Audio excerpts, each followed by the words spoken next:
समोरच्या लोकांना विनंती आहे की तुम्ही एकदम समोरच्या लोकांनी बसून घ्या, म्हणजे मागच्या मुलांना आणि महिलांना पुरता दिसेल.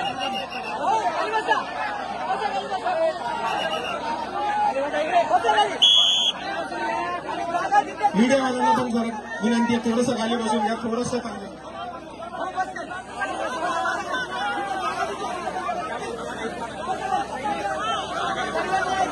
2 मिनिटं शांत बसून घ्या सगळ्यांना.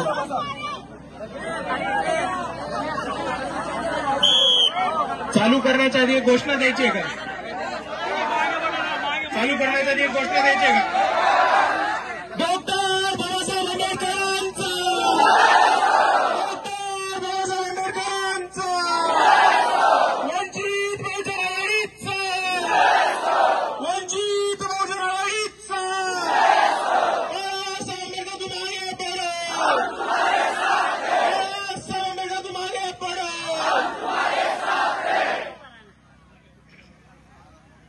चालू करण्याआधी इथे उपस्थित सगळे मान्यवर, मंचावरील सगळे मान्यवर, तशाच इथे उपस्थित माझ्या सगळ्या माता भगिनी, वडीलधारी मंडळी आणि या चळवळीतल्या तमाम साथीदारांना माझा मानाचा, सन्मानाचा, प्रेमाचा क्रांतिकारी जय भीम.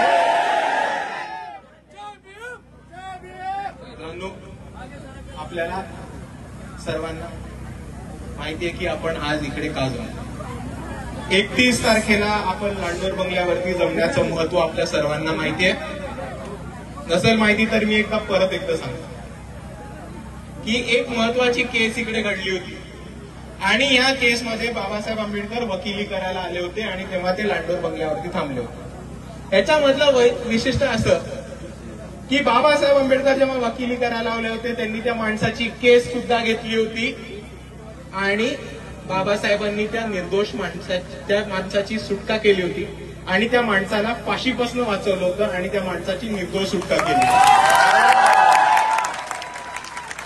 हे किती तारखेला घडलं होतं? 31 जुलैला, बरोबर. आता आपण ह्याचा संदर्भ फक्त आजपर्यंत घडणाऱ्या गोष्टींची जरा लावूया आणि आपल्याला कळेल समाजाचे काय चाललं. एका निर्दोष माणसाला, निरपराधी माणसाला फाशीची शिक्षा होणार होती आणि त्या माणसाला फाशीपासून वाचवलं बाबासाहेब आंबेडकरांनी. म्हणजे व्यवस्थेपासून एका निर्दोष माणसाला वाचवलं तर ते डॉक्टर बाबासाहेब आंबेडकर.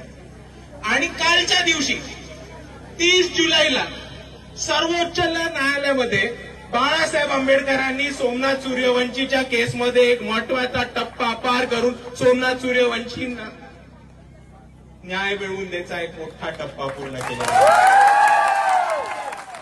तर आपण एक महत्वाची गोष्ट समजून घ्या. 31 तारखेला बाबासाहेब आंबेडकरांनी एका निर्दोष माणसाला व्यवस्थेपासून वाचवलं आणि 30 तारखेला बाळासाहेब आंबेडकरांनी एका निर्दोष माणसाला न्याय मिळवून देण्याचं काम केलं. हा इतिहास आपण विसरलो नाही कामा पाहिजे. आज जे आपण इकडे जमण्याचं महत्व आहे त्याचं महत्व इतकं सोपं नाही. त्याचं महत्व आपल्या सर्वांना समजून घ्यायला लागणार आहे. आपण इकडे एवढ्यासाठी नाही जमलो की 1936 साली बाबासाहेब आंबेडकर होऊन गेले. आपण इकडे याच्यासाठी जमलोय कारण आपण बाबासाहेबांच्या विचाराला अभिवादन करतो. आपण याच्यासाठी जमलोय कारण आपल्याला बाबासाहेबांचे विचार पुढे घेऊन जायचे. आणि त्याच पद्धतीने जेव्हा 1936 सालामध्ये एका निर्दोष माणसाला गुन्हा होत होता त्याच पद्धतीने ह्या महाराष्ट्रामध्ये एका पोलिसांच्या मारहाणीमध्ये एका निर्दोष माणसाचा मृत्यू झाला आणि त्याला न्याय मिळवून द्यायचं काम हे बाळासाहेब आंबेडकरांनी केलंय. आपल्याला सोमनाथ सूर्यवंशी यांची घटना माहितीये? परत एकदा सांगतो ज्यांना नसेल माहिती त्यांच्यासाठी. परभणीमध्ये एक बाबासाहेबांचा पुतळा आहे आणि त्या पुतळ्याच्या समोर एक संविधानाची प्रत आहे. एक माणूस आला, त्यांनी त्या संविधानाच्या प्रत तोडली आणि बाबासाहेबांच्या पुतळ्याची विटंबना केली. तिकडच्या तिकडे आंबेडकरवादी येऊन त्या माणसाला धरायच्या आत पोलिसांनी त्या माणसाला गायब केलं आणि रातोरात तो माणूस वेडा ठरवून त्याला मेंटल हॉस्पिटलमध्ये भरती करून त्याला इकडच्या समाजापासून वाचवलं. जसं लोकांना कळलं की बाबासाहेबांच्या पुतळ्याची विटंबना झाली आणि संविधानाचं प्रत ओढलं गेलंय तेव्हा खूप मोठ्या प्रमाणामध्ये उत्स्फूर्तेने भावनिक झालेले भीमानुयायी भीम सैनिक हे रस्त्यावरती आले आणि आंदोलन करायला लागले. जशी ही लोक रस्त्यावरती यायला लागली तिकडे तशी समोर पोलिसांची स्क्वॉड तयार होती. परभणीच्या बाहेरनं आलेले, परभणी ग्रामीणमधनं आलेले, नांदेडमधनं, हिंगोलीमधनं आलेले पोलीस तिकडे उभे होते आणि जसे आलेल्या लोकांवरती त्यांनी लाठीचार्ज, हमला ह्या जोरात चालू केला. आपण अजूनही व्हिडिओ बघितले असतील की पोलिसांनी कशी बेदम मारहाण केली आहे तिकडच्या नागरिकांना. गर्भवती महिलांच्या पोटावरती उभं राहून त्यांना लाथांनी मारण्यात आले. वयस्कर महिलांना काठ्यांनी तुडवण्यात आले. ज्या गाडीवरती अशोक चक्र होतं, जयभीम होतं किंवा बाबासाहेबांची सही होती ती गाडीची काच फोडण्यात आली. आणि हे अजून कोणी नाही केलं तर या महाराष्ट्र सरकारच्या पोलीस प्रशासनाने केले.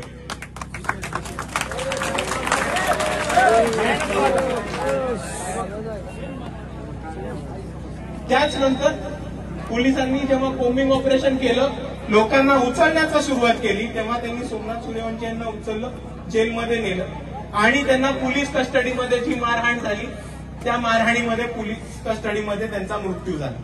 त्याच्या तिसऱ्या दिवशी महाराष्ट्राचे मुख्यमंत्री येऊन विधानसभेमध्ये हे म्हणतात की सोमनाथ सूर्यवंशी यांना आजार होता, ते रुग्ण होते आणि त्यांचा मृत्यू हा आजाराने झाला. मित्रांनो, ह्याच्यामध्ये काय काय आलं समजून. जशी परभणीची घटना घडली तशी वंचित बहुजन युवक आघाडी पहिली होती तिकडे पोहोचण्यासाठी. तिकडची परिस्थिती सांभाळून घेतली, तिकडच्या लोकांना धीर दिला आणि तिकडच्या पोलिसांना धारेवर धरले. दुसऱ्या बाजूला एक महत्वाचा टप्पा आपल्या सर्वांना हे समजून घ्यायचा आहे की सोमनाथ सूर्यवंशी यांचा मृत्यू झाल्यानंतर त्यांची बॉडी होती ती रातोरात गायब करून औरंगाबादला आणण्यात आली. म्हणजे या सरकारचा आणि या शासनाचा नीचपणा तुम्ही समजून घ्या. एका माणसाला पोलीस कस्टडीमध्ये तुम्ही बेदम मारलं आणि त्याचा मृत्यू झाला तिथपर्यंत थांबले नाही. रातोरात त्याची बॉडी उचलून परभणीमधनं औरंगाबादमध्ये नेली. वंचित बहुजन आघाडीच्या कार्यकर्त्यांनी आणि वंचित बहुजन आघाडीच्या युवक कार्यकर्त्यांनी ती गाडी थांबवली, पोलिसांना रस्त्यावरती अडवलं आणि तिकडे आंदोलन केलं. गाडी समोर काही लोक झोपले आणि म्हटले की जोपर्यंत सोमनाथ सूर्यवंशी यांची बॉडी परभणीमध्ये पोस्टमॉर्टमसाठी येत नाही तोपर्यंत आम्ही थांबणार. तर आपण समजून घ्या यांचं कट कुठपर्यंत चाललंय. बेदम एका बिचाऱ्या माणसाला तुम्ही पोलीस स्टेशनमध्ये मारता, पोलीस कस्टडीमध्ये मारता, त्याचा मृत्यू होतो. मग त्याच्यावर कारवाई होऊ नये म्हणून तुम्ही त्याची बॉडी हलवता आणि त्याचा पोस्टमॉर्टम होत नाही. तर आपला जो लढाई होता सोमनाथ सूर्यवंशींच्या न्यायासाठी, तो सोमनाथ सूर्यवंशींची बॉडी पोलिसांकडनं ताब्यात घेऊन त्याचं पोस्टमॉर्टम करून देवेंद्र फडणवीसांना विधानसभेमध्ये खोटं ठरवण्यापर्यंतची चाललेली आहे. ती आता उच्च न्यायालयामध्ये औरंगाबादच्या बाळासाहेब आंबेडकर लढलेत आणि काल सोमनाथ सूर्यवंशींच्या आईंच्या बाजूनी निकाल हा सर्व उच्च न्यायालयाने दिलेला. पण मित्रांनो हे समजून घ्या की हा एक छोटासा टप्पा आहे आपल्या लढाईमध्ये. पण आजही आपण जल्लोष साजरा केला, आपण आनंद साजरा केला, आपण आपली ताकद दाखवली, तरी इकडच्या पोलीस प्रशासनाला, इकडच्या मनुवाद्यांना, इकडच्या धारकऱ्यांना, इकडच्या अर्ध्या चड्डीवाल्यांना हे वाटतं की ते पोलीस स्टेशनमध्ये टाकून आपल्याला मारू शकतात, संपू शकतात आणि आपण दबणार आहोत, आपण घाबरणार आहोत, आपण शांत बसणार आहोत. आता तुम्ही मला सांगा, असा प्रयत्न आपल्यावरती कोणी हल्ला केला तर आपण ऐकून घेणार आहोत का? घाबरणार आहोत का? दबणार आहोत का? आता एकत्र येऊन आपल्याला इकडच्या प्रशासनाला आणि तमाम मनुवाद्यांना सांगायचं आहे की इकडचा आंबेडकरवादी पेटून उठलाय, इकडचा आंबेडकरवादी हट्टावरती पेटून उठलाय. आता समोर आला तर आम्ही सोडणार नाही, आता समोर आला तर आम्ही सोडणार नाही. कोणाचाही बाप येऊ द्या, आम्ही तुम्हाला भीक घालत नाही एवढं सांगून टाकतो. आणि ह्याच दोषाने, याच ताकदीने आपल्याला लढायचं. मित्रांनो लक्षात ठेवा. तर अरुणाबांनी आपल्याला खूप महत्वाचं सांगितलं, फक्त त्याच्यात थोडीशी दुरुस्ती करतो आपण, परवानगी असेल. आबा म्हटले की आंबेडकर नाव सोडलं की सोडून देतो. माझं म्हणणं त्याच्याहून थोडं पुढे. आणि तुम्ही ते ट्राय करणार का माझ्या बरोबर? करणार का? पुढच्या वेळेस कोणी गाडी थांबवली, आंबेडकर नाव दुसऱ्यांदा, पहिले कॉलर टाईट करून त्याच्या डोळ्यात डोळे टाकून म्हणायचं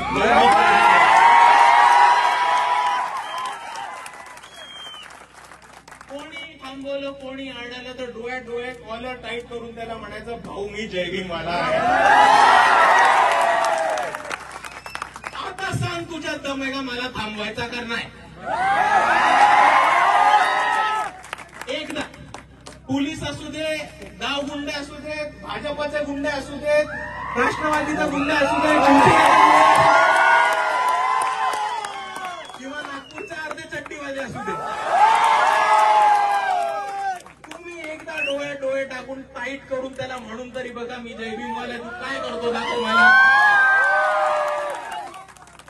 एकदा म्हणून तरी बघा. मग परत तो घरी नाही गेला उलटा तिकडचं करून तर मला सांगा.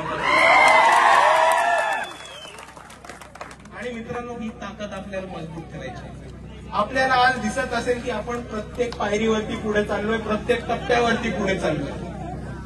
आपण फक्त एक टप्पा आपल्याला या लढाईमधला गाठायचा, तो म्हणजे राजकीय सत्ता. कारण तुम्ही समजून घ्या, आपण किती लढाई उभ्या केल्या, किती चळवळ उभी केली, जोपर्यंत राजकीय सत्ता इकडे समाजाला विकून खाणाऱ्यांच्या हातामध्ये जोपर्यंत राहते, तोपर्यंत समाजाचा उद्धार होणं खूप अवघड आहे. आपण सर्वांनी समजून घेतलं पाहिजे. आणि म्हणून आपल्या नावासाठी, आपल्या हक्कांसाठी आणि आपल्या स्वतःच्या माणसांसाठी लढणारा नेता आणि लढणारा पक्ष आपल्याला सर्वांना निवडून एक राजकीय भूमिका घेऊन उभं राहायचं. मित्रांनो, माझं ठरलेलं आहे, भावांनो बहिणींनो, माझं ठरलेलं आहे.